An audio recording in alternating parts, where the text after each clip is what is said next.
Ka-Express, mas lumalakas ang ingay sa paligid ng Gilas, Pilipinas habang paparating ang March 1 clash versus Australia Boomers sa second window ng FIBA Basketball World Cup 2027 Asian Qualifiers. Ito ang isa sa pinaka-inaabangang laban sa Group A at pagkakataon ng Gilas na mag-break sa history at pabagsakin ang Australia for the first time sa qualifier stage. At kung may isang player na nakikitang susi para sa bansa, yon ay si Kai Sotto.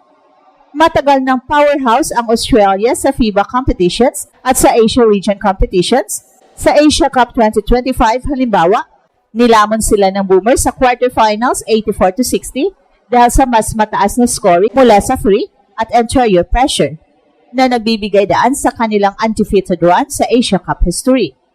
Pero sa qualifiers ngayon, iba ang eksena.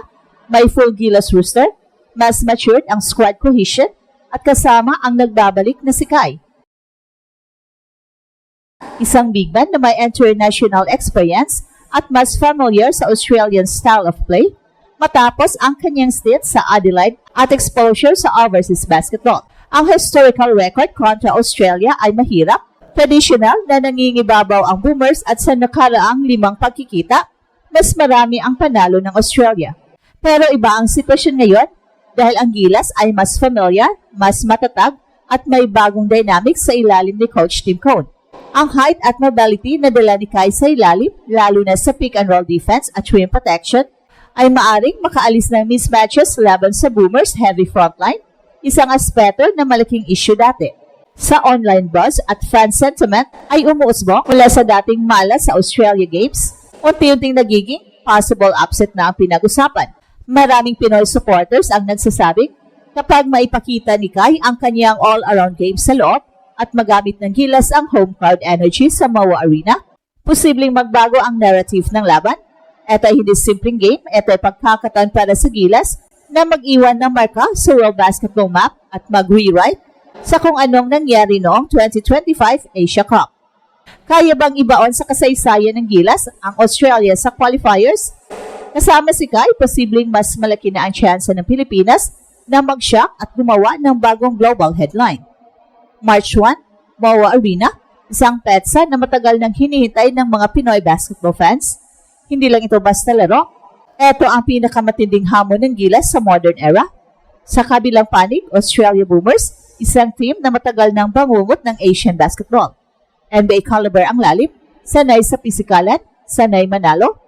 Pero ngayong second window ng FIBA World Cup 2027 Asian Qualifiers, may kakaiba sa hangin. May bagong kumpiyansa, may bagong sandata, at ang pangalan niya, Kai Sotto.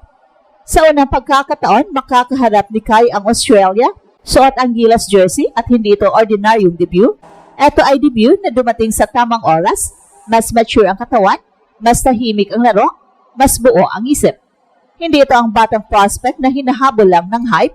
Ito na ang version ni Kai na dumaan sa injury, bumangon at ngayon nagdo-dominate sa Japan B-League laban sa mga veterano at dating NBA big men. At ang mahalagang detalye ay hindi pwedeng baliwalain. Familiar si Kai sa Australian style of play. Naglaro na siya sa Adelaide. Nakasagupa ang physicality, ang mabilis na ball movement, ang kultura ng walang free space sa loob. Alam niya kung paano gumalaw ang mga Aussie bigs.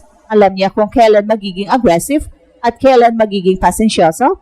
Yan ang klase ng kaalaman na hindi nakikita sa stats, but it wins games. Historically, hirap ang Gilas laban sa Australia. Laging nauunahan sa lakas, bilis at laki. Pero ngayon, iba na ang context.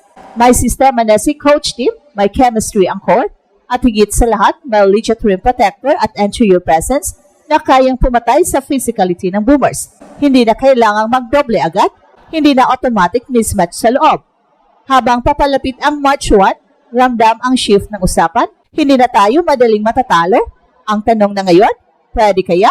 Pwede kayong gamitin ng Gilas ang home crowd, ang disiplina ng sistema, at ang presence ni Kai para gawing dikdikan ang laban o tuluyang gulatin ang buong Oceania? Well, ito ang simula ng kwento. Ang araw na pwedeng magbago ang narrative at sa gitna ng lahat, nakatayo ang 7-3 na susi ng pag-asa ng bayan.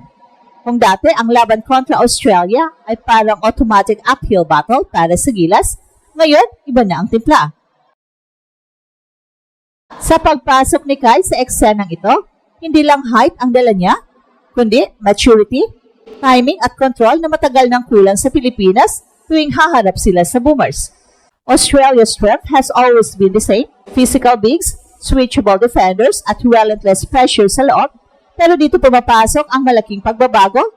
Si Kai galing sa isang seryosong ACL injury ay hindi na naglalaro para patunayan ang sarili, naglalaro siya para manalo.